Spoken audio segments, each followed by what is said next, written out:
사도행전, 사도들의 행적을 기록한 성경을 사도행전이다, 그렇게 말씀하고 있습니다. 특히 이 사도행전을 보면 베드로와 바울이 아주 주된 인물로서 등장하고 있습니다. 이 베드로와 바울의 행적이 많이 기록되어 있습니다. 두 사도들이요.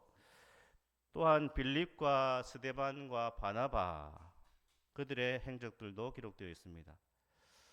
그런데 이 사람들의 행적은 스스로의 결단이나 의지가 아니라 성령에 의해서 이끌려진 행적들이었다라는 것이 바로 사도행전이죠. 그래서 사도들이 주인공인 것 같지만 사도행전은 성령께서 주도하시기 때문에 성령행전이다라고 불려집니다.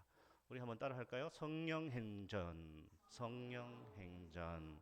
성령께서 주체가 되셔서 사도들을 이끄십니다. 그래서 성령께서 이 사람들을 붙드셔서 온 세상과 열방으로 복음을 들고 나아가게 하셨고요. 그들을 통해서 하나님의 나라를 전파하게 하셨다라는 것입니다. 우리 역시 성령에 이끌리는 삶이 되기를 원하고, 우리가 지나간 자리에 성령의 역사와 복음의 역사와 하나님 나라의 여운이 남기를 축복합니다. 아멘. 그래서 하나님 나라 백성, 그 나라를 추구하는 사람들은 좋은 여운을 남기는 것이죠. 삶의 흔적 좋은 여운을 남기는 것이 바로 그리스도인들이다. 그래서 그리스도인들이 지나간 자리는 참으로 아름다운 여운이 남는다라는 것을 알 수 있습니다. 하나님 나라에 대해서 먼저 살펴보겠습니다. 자, 성경의 최대의 주제는 하나님의 나라입니다. 예수님의 가르침의 핵심도 뭐라고요? 하나님 나라. 하나님 나라는 뭘까? 하나님 나라는 하나님의 다스림과 통치가 있는 곳, 그것이 바로 하나님 나라입니다. 하나님의 다스리심과 하나님의 통치가 있는 현장을 하나님 나라다, 이렇게 이야기하는 것이죠. 그래서 하나님의 말씀이 믿는 자 안에서 역사합니다. 그곳에 하나님의 나라가 임하는 것입니다. 하나님의 말씀을 믿는 자 안에 말씀이 역사하죠. 그러면 하나님 나라가 거기에 임하는 것입니다. 그래서 그 말씀이 현재화되는 것, 그 말씀이 실제화되는 것이 바로 하나님 나라다라는 것입니다. 그래서 우리는 이 사도행전을 이제 누가가 누구에게 썼죠? 1절에 보면 데오빌로라고 하는 사람에게 썼다라는 것을 알 수 있습니다. 데오빌로요, 이렇게 시작합니다. 이 데오빌로가 로마의 관료다, 이렇게 보는 견해도 있고, 또는 이방의 모든 그 복음을 영접한 사람이다, 이렇게 해석하는 것도 있는데, 넓게는 이 사람이 특정인을 가리키기도 하지만 모든 신자를 총칭한다. 데오빌로, 우리에게 하는 말씀이죠. 그렇게 봐도 되겠습니다. 자, 우리가 읽었던 1절에서 3절을 다시 한번 읽어보겠습니다.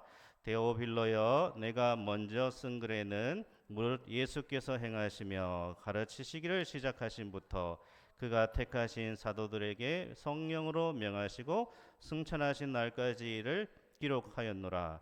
그가 고난 받으신 후에 또한 그들에게 확실한 많은 증거로 친히 살아계심을 나타내사 40일 동안 그들에게 보이시며 하나님 나라의 일을 말씀하시니라. 아멘. 내가 먼저 쓴 글은 뭘까요? 자, 이 저자가 누가죠? 사도행전의 저자는 누가입니다. 이 누가가 내가 먼저 쓴 글이라고 합니다. 바로 누가복음입니다. 그러니까 이 누가는 누가복음과 사도행전을 기록했습니다. 내가 먼저 쓴 글, 누가복음이죠. 누가복음에서 누가가 뭘 기록했는가요? 예수께서 행하시며 가르치시기를 시작하신, 그리고 주님이 승천하실 때까지 그 모든 일들을 누가복음에 다 기록했다, 그 얘기를 합니다. 예수님은 부활하신 후에 40일 동안 하나님 나라 일을 말씀하셨다는 거예요. 40일 승천하시기 전까지. 그래서 이 40일은 준비 기간이다. 하나님 나라를 전파하기 위한 40일의 준비 기간이 있었다. 우리도 어떤 일을, 중요한 일을 하기 전에는 준비를 하지 않습니까? 준비가 없이 되는 것이 없어요. 그래서 하나님 나라를 전파하고 그리스도 예수의 일꾼이 되기 위해서는 준비가 되어야 되는 거예요. 그래서 우리를 뭐라고 합니까? 군사라고 하죠. 군사. 영적 군사. 군사들은 전쟁터에 그냥 투입되는 것이 아닙니다. 훈련을 받아야 되죠. 군사 훈련을 받아야 됩니다. 그것이 교회에서 하는 양육이죠. 양육을 통하여서 우리가 준비가 되어야 됩니다. 모든 성도들이 복음을 전가하고 하나님 나라를 전가하기 위해서는 다 준비가 되어야 되는 것입니다. 그래서 너무너무 중요한 것이죠. 하나님 나라를 40일 동안 전파하시면서 준비시키셨다라고 되어 있습니다. 그러니까 누가 역시도 예수님의 가르침의 핵심은 뭐라고요? 하나님 나라였다라는 것을 누가가 보고 있는 것이죠. 그래서 우리가 교회 다니고 있지만 예수 믿는다고 하지만 하나님 나라가 뭔지를 모른다면 성경을 모르는 것이고 또 예수 믿는 것이 무엇인지를 잘 모르는 것입니다. 정말 성경이 무엇인가, 성경의 핵심 주제가 뭔가, 그리고 구원이 무엇인가, 구원이 단지 천국 가는 것인가, 내가 죽어서 천당 가는 것인가, 이것은 너무나 좁은 편협한 구원 이해라는 것입니다.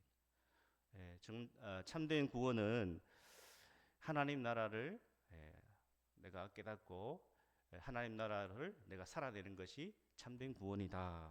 그리고 그 하나님의 나라는, 그 구원은 지금 여기서부터 예수 믿는 그 순간부터 경험되어져야 된다라는 것입니다.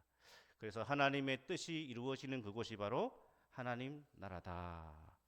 그 나라는 어떤 나라인가? 그 나라가 어떤 나라인가라고 했을 때에 성경은 계속해서 그 나라는 정의의 나라다.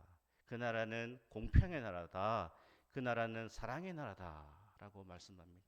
그래서 우리의 삶에 정의와 공의가 살아나고 우리의 삶에 사랑이 다시 구현되면 하나님 나라가 임하는 것이죠.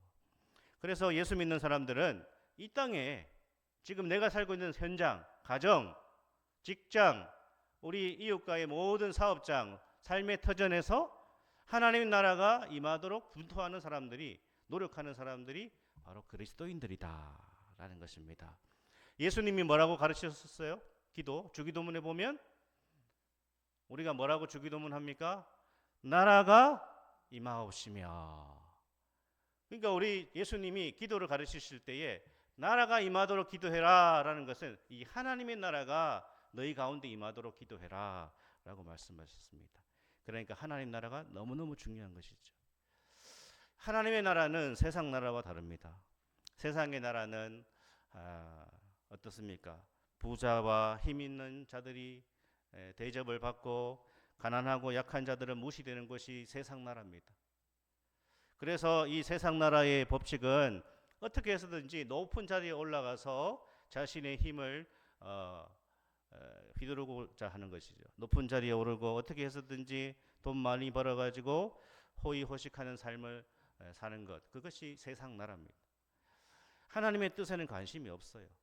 오직 내가 원하는 것을 얻으면 참 그것이 가장 좋은 것이다. 이게 세상 나라의 법칙이라는 것입니다. 이렇게 생각한다면 그 삶에는 하나님의 나라가 없다라는 것입니다. 제자들의 관심도 다르지 않았다라는 것을 알 수 있는데요. 우리 1장 6절을 한번 읽어보겠습니다. 6절 말씀. 그들이 모였을 때에 예수께 여쭈어 이르되 주께서 이스라엘 나라를 회복하심이 이때니까 하니. 제자들이 모였을 때 예수님이 부활하시고 만나 주셨잖아요. 그때 제자들의 관심이 뭔가 했을 때 이스라엘 나라, 우리나라는 어떻게 됩니까? 로마의 압제하에 있는데 우리나라는 언제 힘을 얻어서 이렇게 해방이 될 수 있습니까? 우리나라는, 이스라엘은 언제 세계 강국이 될 수 있습니까? 그 얘기하고 있는 것입니다. 그러니까 제자들은 예수님으로부터 3년 동안 동고동락하면서 하나님 나라에 대해서 배웠지만 여전히 무지한 상태죠. 그러니까 계속 하나님 나라보다는 이 세상 나라, 자기 나라에만 관심이 있습니다. 물론 우리는 돈 많이 벌고 병 낫고 문제 해결되는 것은 하나님의 은혜에 속합니다. 나쁜 것이 아닙니다. 좋은 일이죠.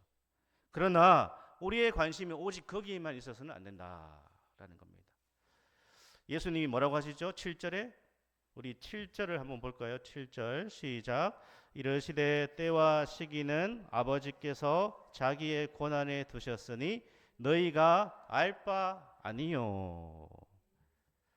이스라엘 나라가 로마의 압제로부터 해방되는 것은 하나님의 소관이다. 그건 하나님의 소관이다. 하나님의 주권이다. 하나님 언제 대박 나나요? 하나님 우리 아들 언제 취업하나요? 하나님 우리 자식은 언제 결혼할까요? 언제 반듯한 내 집을 마련할까요? 우리 교회 언제 크게 부흥할까요? 모르겠습니다. 하나님께서 당신의 주권 가운데 우리의 삶을 이끌고 계시죠. 우리의 관심은 어디에 있어야 됩니까? 우리의 관심은 하나님의 나라에 있어야 된다는 것입니다. 우리가 이런 것들에 관심 가지는 것이 꼭 나쁜 것은 아닙니다. 그러나 오직 이 세상 나라와 세상의 일들에만 관심을 가진다면 그것이 바로 기복주의라는 거예요. 오직 거기에만 관심이 꽂혀 있으면 이것이야말로 기복주의 신앙이라는 것입니다. 그저 돈 많이 벌고 출세하고 건강하고 안 아프고 내가 원하는 거 다 이루어지는 여기에만 관심이 있다면 그것은 기복주의 신앙입니다. 그건 성경적인 것이 아니에요. 그것도 필요하겠지만 우리의 1차적 관심은 하나님의 나라인 줄 믿습니다. 아멘. 먼저 그의 나라와 그의 의를 구하라. 주님 말씀하시죠. 너희의 우선순위는 먼저 그의 나라와 그의 의다. 그리하면 이 모든 것을 너희에게 더하시리라. 아멘. 우리가 정말 하나님 기뻐하시는 일에 관심을 가지고 나아가면요, 우리의 삶에 필요한 것을 주님이 채워주신다는 거예요. 이 우선순위를 바로 해야 되는 것입니다. 왜 순위를 거꾸로 해가지고 하나님께 먼저 드려야 되고 하나님께 먼저 집중해야 되는 것을 뒤로 미루고 이 순서를 바꿔버리니까 문제가 되는 거예요. 우리는 언제나 하나님의 나라와 의를 구하는 하나님의 나라가 우리의 최대의 관심사가 되기를 축복합니다. 아멘. 그래서 그 나라는 정의의 나라, 사랑의 나라, 공평의 나라입니다. 부정과 부패가 사라지는 나라입니다. 그 완전한 나라는 주님이 오셔야 되겠죠. 그러나 우리는 그 나라를 이 땅에서 구현해내야 됩니다. 가난한 자, 소외된 자, 또 참 이 땅에서 억눌린 자, 그런 자들에게도 관심을 많이 가져야 되죠.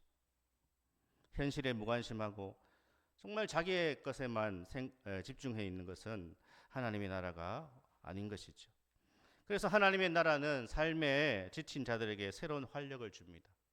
하나님 나라를 살아가는 사람들은 부정과 부패를 거부하고 싸웁니다. 오늘날 이 땅의 세상의 문화는요, 부패한 문화입니다. 타락한 퇴폐의 문화가 이 세상에 만연하고 있습니다. 그래서 하나님의 나라를 살아내는 그리스도인들은 그런 것과 싸워야 되는 거예요. 부정부패, 불의함, 불공평, 그리고 강자가 약자를 짓밟는 죽이는 그러한 것과 우리가 계속 싸워 나가야 됩니다. 얼마나 이 세상이 타락하고 문화가 퇴폐합니까? 정말 하나님이 창조하신 이 아름다운 창조 세계가 망가지고 있는 것이에요. 그것을 회복할 수 있는 유일한 길은 그리스도인들이, 교회가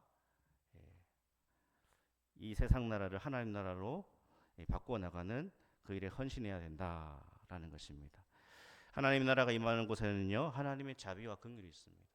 그래서 하나님 나라를 살아내는 성도들은요, 항상 하나님의 자비로우심과 하나님의 긍휼과 사랑으로 살아가는 줄 믿습니다. 아멘. 하나님 나라의 비전을 우리가 볼 수 있어야 돼요. 성경을 통하여서 하나님의 나라가 뭔가 그 비전을 저에게 주시고 우리 교회에 주시고 우리 가정에 주셔서 하나님 나라를 이 땅에서 드러낼 수 있도록 우리 가정이 하나님 나라가 되게 도와주시고 우리 교회가 하나님 나라가 될 수 있도록 제가 하나님 나라를 살아내기를 원합니다. 아멘. 자, 두 번째는 오직 성령이 임하시면인데요. 하나님 나라를 이 땅에 가져오는 것은 바로 성령이시다라는 거예요. 성령이 강력하게 임한 개인과 공동체가 하나님의 다스림을 받게 된다. 8절을 우리 읽어보겠습니다. 8절 말씀.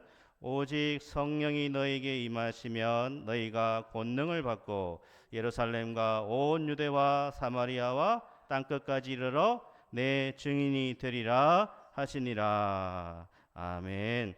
하나님의 나라가 우리 가정에서부터 내 심령에서부터 계속 뻗어나가려면 뭐가 필요합니까? 누가 필요합니까? 성령이 임하셔야 된다. 누구에게요? 개인에게, 나에게 성령이 임하셔야 되고, 그리고 공동체에 성령이 임하실 때에 하나님의 나라가 계속 증거될 수 있다. 성령이 임하지 않으면 권능을 받지 못한다라는 거예요. 권능이 없으면 예루살렘과 온 유대와 사마리아와 땅끝까지 나의 증인이 될 수 없다라는 거잖아요. 그러니까 주님의 증거자, 예수의 증인이 되려면 성령이 임하셔야 된다라는 것입니다. 여기 권능이라고 되어 있죠. 자, 권능을 한번 볼까요? 우리 한번 따라가겠습니다. 디나미스. 예, 권능이라고 하는 헬라어 디나미스인데요. 여기에서 다이너마이트라고 하는 단어가 나왔습니다. 그러니까 이 권능은 강력한 능력이죠. 큰 바위와 돌도 깨부술 수 있는, 어떠한 장벽도 깨부술 수 있는 그 힘, 그게 바로 디나미스다, 권능이다. 다이너마이트 이렇게 우리가 본 적 없지만 너무너무 강력하지 않습니까? 턴을 뚫을 때에 다이너마이트로 하는 게 맞죠? 예, 제가 본 적은 없지만 직접 본 적은 없지만, 그러니까 이 강력한 힘이라는 것이죠. 이 권능. 그래서 성령이 임하시면 권능을 받고 예수님의 증거자가 될 수 있다. 그래서 성령의 권능이 모두에게 임해야 된다 말씀하십니다. 그러니까 성령의 권능이 임해야 우리의 한계와 우리가 세워둔 어떠한 경계, 장벽을 뛰어넘을 수 있다라는 거예요. 왜냐? 이 복음이, 이 하나님의 나라가 자기 안에 갇혀 있다라는 거예요. 여기서 나가야 되는데 나가지 못하는 이유가 성령의 권능이 우리 가운데 없으니까 나의 한계를 뚫고 나갈 수가 없다는 겁니다. 예배당을 뚫고 나가야 되는데 복음이 갇혀 있다라는 거예요. 그래서 성령의 권능이 우리 성도들에게 임할 때에 내 안에 갇힌 복음이, 이 안에 갇혀 있는 복음이 세상으로 향해서 나갈 수 있다. 복음이요, 내 안에 축소되면 안 되는 거예요. 내 혼자 예수 믿고 나만 그냥 하나님 누리고 나만 성경 알고 나만 진리 알고 나만 기도하고 나만 복음에 대해서 깨닫는 것이 아니라 이 내 안의 복음이 바깥으로 나가야 된다. 오늘 이 8절 말씀에서 주목해야 되는 것은 사마리아입니다. 사마리아. 어디까지요? 사마리아까지 가야 된다. 여기가 왜 중요합니까? 성령의 권능이 임하면 이 하나님의 나라와 복음이 예루살렘과 온 유대와 사마리아와 땅끝까지라고 되어 있습니다. 이 사마리아는 정통 유대인들이 정말 상종도 하지 않은 민족이 바로 사마리아인들이죠. 우리가 성경을 통해서 알 수 있습니다. 그러니까 이 사마리아 사람들하고 정통 유대인들은 원수지간이었어요. 원수처럼 지냈습니다. 절대로 사마리아 사람과 대화하지도 않으려고 하고 함께 하지도 않습니다. 상종하지 않습니다. 사마리아 사람들과는. 그러니까 이 적대 관계예요. 분열입니다. 긴장입니다. 대립입니다. 이 장벽까지도 무너뜨릴 수 있는 것은 성령의 권능이다. 그러면 너희가 사마리아까지 가게 되고 땅끝까지 가게 될 것이다 라는 것입니다. 우리의 한계를 뛰어넘을 수 있는 힘은 오직 성령의 권능인 줄 믿습니다. 아멘. 정말 성령의 권능이 임해야 내 한계를 뛰어넘어요. 그렇지 않으면 내 인간적인 것을 뛰어넘지 못합니다. 우리 히트 조금만 켜주세요. 다들 떨고 계시는 것 같은데. 어제 저녁에 부부싸움을 대판했습니다. 제가 했다는 게 아니고요. 어제 저녁에 부부싸움을 대판했어요. 참고로 저희 부부는 사이가 좋아요. 묻지는 마세요. 여러분의 가정 이야기하는 겁니다. 여러분은 잘 싸우시죠. 어제 부부싸움을 대판했습니다. 어제 대판 싸웠는데요. 오늘 웃으면서 남편을 대할 수 있습니까? 정말 바가지를 엄청 긁어대가지고 막 속이 부글부글 끓습니다. 그런데 아내한테 말을 걸 수 있습니까? 못하죠. 제가 지금 막 여러 가지를 생각해 봤습니다. 지난번은 명절에 시댁에 가가지고 시어머니한테 한 소리를 들었습니다. 속이 막 뒤집힙니다. 근데 시어머니한테 전화할 수 있습니까? 안부 전화할 수 있습니까? 저 사람 때문에 내가 상처받고 손해보고 정말 아직까지도 내가 그 생각하면 너무너무 마음이 힘든데 그 사람을 품을 수 있습니까? 못하죠. 못합니다. 오직 성령의 권능이 우리 가운데 임해야 우리가 그 장벽을 뛰어넘을 수 있고 내 한계를 뚫고 나아갈 수 있는 것입니다. 진짜 내 힘으로 안 돼요. 하나님의 은혜가 필요하고 성령의 감화와 감동과 역사가 없이는 안 된단 말입니다. 진짜 능력이 뭘까요? 진짜 성령의 능력은 방언을 해가지고 무아지경에 들어가는 것이 아니에요. 방언이 나쁘다는 것이 아니고 방언이 잘못됐다는 것이 아니고 방언을 해서 내가 신비한 경험으로 가서 신비 체험을 하는 거기에 머무는 것이 성령의 능력이 아니라 환상을 보는 것이 아니라 진짜 성령의 능력은 내가 깨어지는 거예요. 내가 깨어지는 건요. 내가 철저하게 깨어지는 것, 나를 깨뜨리는 것, 거기에 성령의 능력이 임한 것입니다. 아멘. 우리 성도들 모두에게 시시때때로 성령의 능력이 권능이 임하기를 축복합니다. 아멘. 그래야 우리가 내 자존심을 내려놓을 수 있어요. 내 상처와 섭섭한 것, 그 모든 것을 다 뒤로 하고 하나님의 뜻을 따라서 앞으로 나아갈 수 있는 것입니다. 내가 깨어지는 것, 내가 십자가에서 죽는 것, 이게 성령의 권능이라는 거예요. 이 성령의 능력, 이 성령의 권능이 모든 성도들에게 있기를 축복합니다. 아멘. 이것을 사모해야 되는 거예요. 시시때때로 사모해야 돼요. 날마다 사모해야 되는 것입니다. 날마다 하나님, 제가 깨어지게 도와주십시오. 제 자존심, 인간적인 자존심, 인간적인 생각, 우리 교회 인간적인 모습들 다 성령으로 깨어지게 해주십시오. 철저하게 부서지게 해주십시오. 그렇지 않으면 복음이 한치도 우리 예배당을 나갈 수가 없습니다. 복음이 내 안에서 나올 수가 없습니다. 우리는 내 힘으로 안 됩니다. 내 의지로, 내 결단은 안 됩니다. 기도하면서 말씀 붙들면서 하나님 성령의 권능이 임하게 도와 주시옵소서. 아멘. 내 인간적인 자아가 죽는 것이 바로 성령의 권능이에요.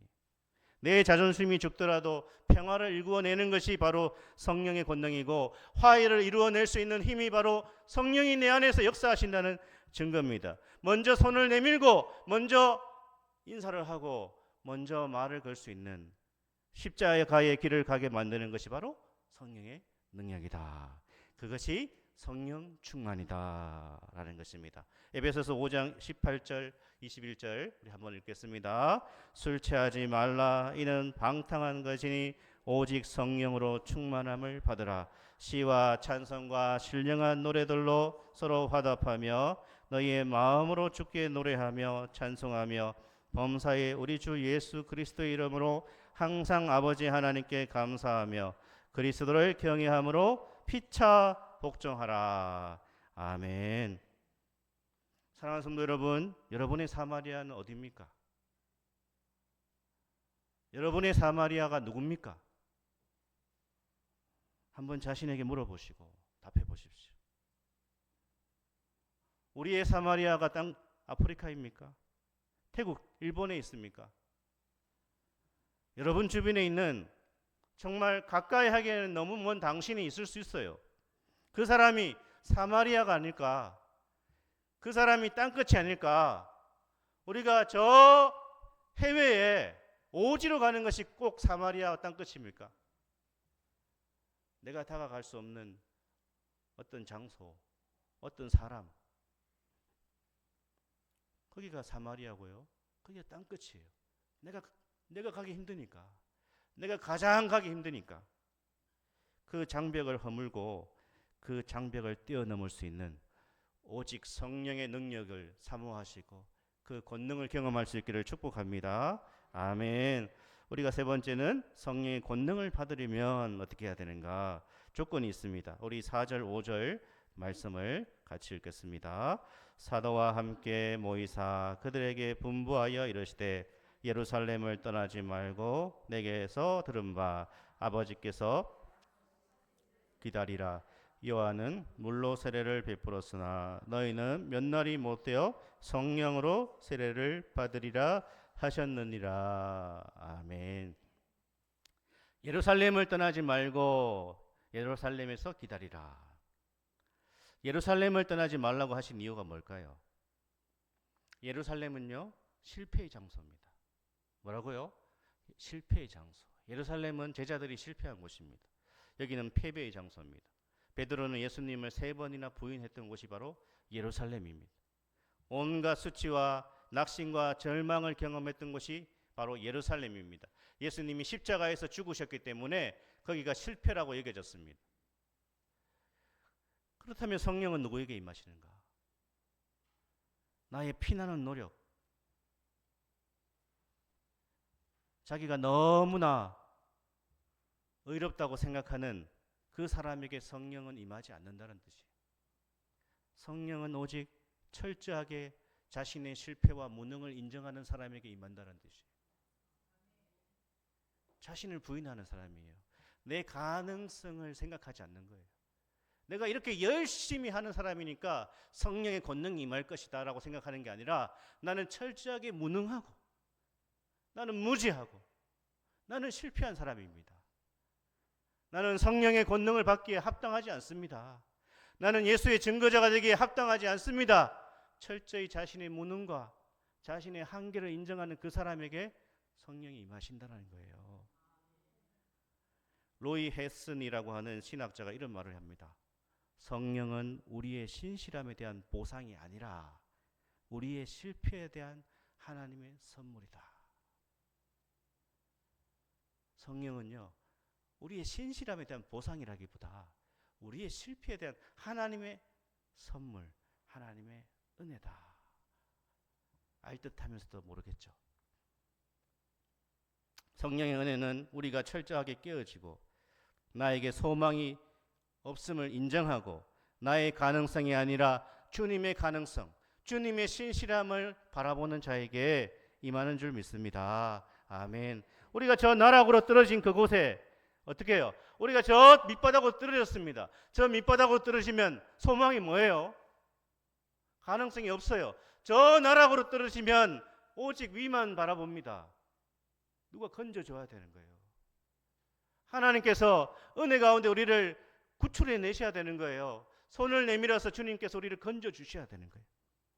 저 나락으로 떨어져서 나의 가능성을 인정하지 않고 하나님의 은혜를 바라보는 그 사람에게 성령의 권능이 임한다라고 말씀하십니다.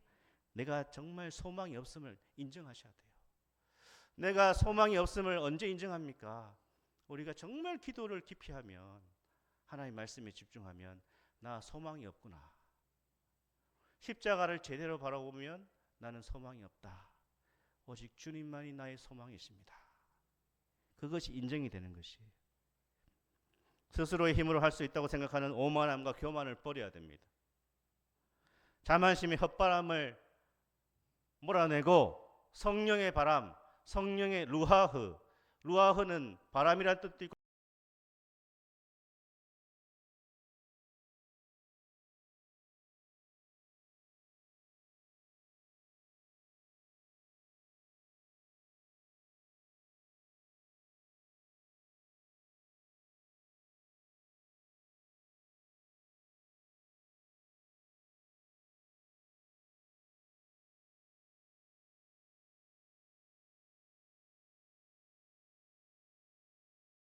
역사가 일어날 수가 없어요.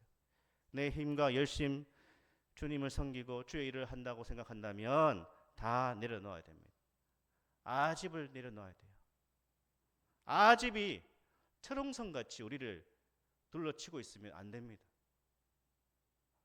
그 아집이 처참하게 깨지고 절망하기 전까지 결코 성령의 권능이 임하지 않습니다. 주님의 일을 하면서도 내 육신의 열심을 따라서 일하는 것이 아니라 성령의 권능을 사모하며 성령의 능력으로 주의 일을 감당할 수 있기를 축복합니다. 아멘.